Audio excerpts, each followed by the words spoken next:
ইচ্ছে ছিল ভুটানে আসবো, ভুটানে ফাইনালি ভুটানে চলে এসেছি। আর বর বাইক নিয়ে ঢুকেছে, দেখো না আমার এটাকে কি বলে, খোল্লো। এটা ভুটানে আমরা আছি অ্যান্ড নিচে ওইটা পুরো জায়গাও। আমরা এখন এই রেস্টুরেন্টে খেতে এসেছি। এটা প্রথমবার আমি ভুটানি খাবার খাবো। চলো, তোমরা এরকম রেড বুল কোনোদিন দেখেছো? এটা ব্যাংককের এটা রেড বুল, সত্যি পুরো মাছের চাটনি, বেজমো না কি একটা বলছে। তো এখন এখানে টাকা চেঞ্জ করছে। এখানে লোকটা কি হ্যান্ডসাম তো ফটোতে। চলো আমরা এই শপে এসেছি, এখান থেকে আমি অনেক কিছু ভুটানের জিনিস কিনেছি। 1400 টাকা চাবির রিং, মানে শুধু চাবির রিং নিয়েছি 1400 টাকার। খুব ভালো। এখন hey guys, welcome back to my channel, welcome back to my live blog. আজকে এই ব্লগটা পোস্ট হবে। আমি এখন কোথায় আছি জানো? আমি এখন আছি ভুটানে। এটা কিন্তু ভুটান, হ্যাঁ ভুটানে ঢুকে গেছি। অনেক কষ্ট হয়নি, এমনি ঢুকে গেছে। আমার পাসপোর্টটা দিয়ে আমি একা ঢুকেছি, আমার বর বাইক নিয়ে ঢুকেছে, দেখো। আর এই ব্লগটা আজকেই পোস্ট করবো, হ্যাঁ তোমরা দেখতে পারবে। এখন তোমার 1:30 মতন বাজে। তো আমি এখন জিজ্ঞাসা করছি আমার পুলিশটা আছে যেটা না, যে পুলিশটা নেপালিতে কথা বলছে। তোমাদের দেখাই, দাঁড়ো। মানে দাঁড়িয়ে আছে, ওখানে দাঁড়িয়ে আছে লামা। এই আমার ফোনে, হ্যাঁ এই দেখো লামা আছে। আর অন্যদা আছে, যে কথা বলছে সে নেপালিতে কথা বলছে, আই থিঙ্ক নেপালি হয়তো। তো আমরাও নেপাল থেকে এসে জেনে না, আমার সঙ্গে ভালোভাবে কথা বলছে। তো আমাদের এখানে বললো কেমন কি সোনা কিনতে চাইলে কী করতে পারো, কোথায় ঘুরতে যেতে পারো, সব কিছু বললো। তো এখন আমার ইচ্ছা আছে আমি একটা সোনার কিছু জিনিস কিনবো। ভুটানের সোনার দাম কম আর কোয়ালিটিটা অনেক ভালো, তার জন্য প্রচণ্ড গরম। তো আমি এখন ভুটানে কী কী করছি তোমাদের দেখাবো, চলো। হ্যাঁ, কারণ আমি অনেক দিনকার ইচ্ছা ছিল ভুটানে আসবো, ভুটানে ফাইনালি ভুটানে চলে এসেছি। তো গাইস, আমরা এখন বাইক নিয়ে একটু ওপরে চলে এসেছি বর্ডার থেকে। এখানে খুব সুন্দর জায়গা আছে, তো এখানে একটু ঘুরবো। কী কী আছে তোমাদের দেখাচ্ছি, চলো। এই দাদা টিকিট দেখাও, ঠিক কাটলে। এখন টিকিট কাটলাম, এরকম 4টে টিকিট কাটলাম। এখানে ভেতরে ঢোকার জন্য জানি না কি আছে, ঢুকলাম। বাবু তোমার ফোনটা তোমার কাছে, ঠিক আছে চলো যাই। একটু রোদ দিয়েছে না, গরম করছে একটু বেশি। চলো ভেতরে যাই। তো ভুটানে এসেই প্রথমেই টেম্পলে চলে এসেছি। না আমার এটাকে কি বলে, তুমি নিজেও জানো না? হ্যাঁ, খোল্লো। এটা ঘুরোলে ওই পুরো সরের সাথে মনে করো।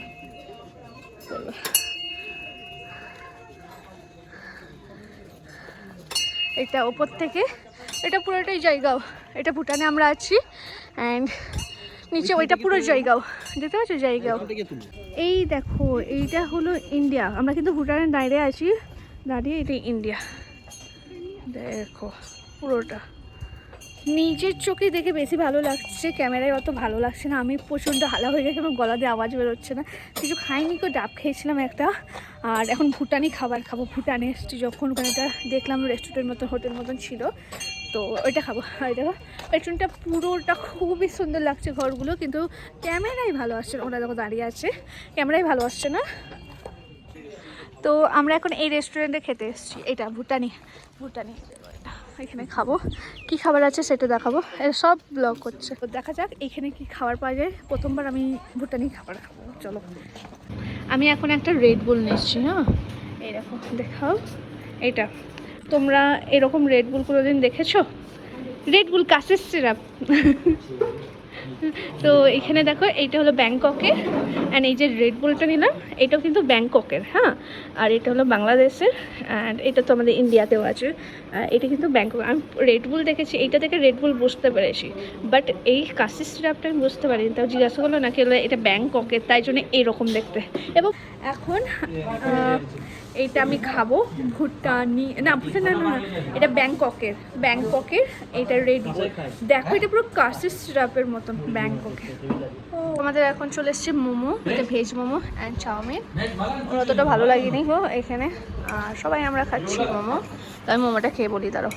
তো এই যে রেড বুলটা, আমি তো মোমো খাচ্ছি না, কিন্তু রেড বুলটা নাকি বলছে পুরো কাশির সিরাপের মতন খেতে, আমাদের ওখানকার রেড বুলের মতন না। তো আমি একটা মোমো রেখে দিয়েছি, আগে এটা টেস্ট করে দেখি যে ভালো হয় তো তারপরে খাবো।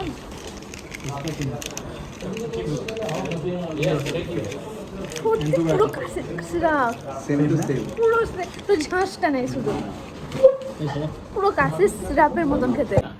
আর এটা কি করে মাছের, কি করে এটা? মানে এমনি খায়? ভাতের সঙ্গে খায় এমনি। আচ্ছা একটা দিতে বলো, ট্রাই করবো। আর এটা কি জায়গা? এটা কি ভুটানে? এগুলো কি বাবা গাছ? এটাই দেখছি তো আলাদা আলাদা লাগছে। এরকম একটা মাছের চাটনি লামা বললো এটা, আর একটা চাটনি এটা ভুটানে, এগুলো সব ভুটানের।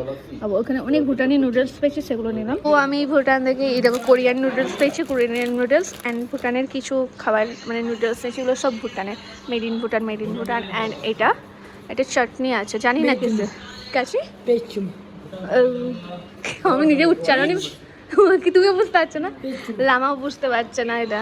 এটা কি ওরে ওর বলো বেজুমো না কি একটা বলছে, উচ্চারণই আমি পাচ্ছি না এদিকে লামাও পাচ্ছে না, নেপালিরা বুঝতে পারছে না। তো যাই হোক, এটা আমি তোমাদের পরে ট্রাই করে দেখাবো। এমনি কিছু 10 টাকা নাও, নেপালি 10 টাকা। তো এখন এখানে টাকা চেঞ্জ করছে এখানে, তো একই ভুটানি আর নেপালে। একবার বলো তো নেপালে ভুটানে টাকাকে কি বলে? রুপিস বলে না? 10 घर है ना 40 कितने बार 40 চলো 40 तो 10 10 सही 50 और 100 भाई क्या बाजू में তখন শেষ করে একবার টাকা দেখাও। এই লোকটা কি হ্যান্ডসাম তো ফটোতে, তাই তো?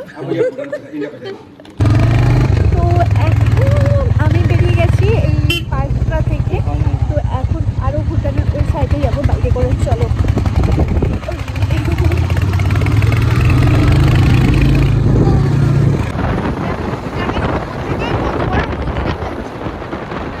এটা হলো চেকপোস্ট। এইখানে কিন্তু এরপরে গেলে আরও কিছু করতে হবে, মানে টাকা দিয়ে করতে হবে, এরপরে আর দেবে না ঢুকতে, ভিসাও লাগবে। লামা গেছে, লামা নেপালি ভালো বলতে পারে, ওইখানকার লোকাল, তাই জন্য লামা জিজ্ঞাসা করতে গেছে। দাঁড়াও এখানে তুমি। তো কোনো সিগন্যাল থাকে না, এই দেখো এখনো কিন্তু এরকম লোক থাকে এখানে ভুটানে।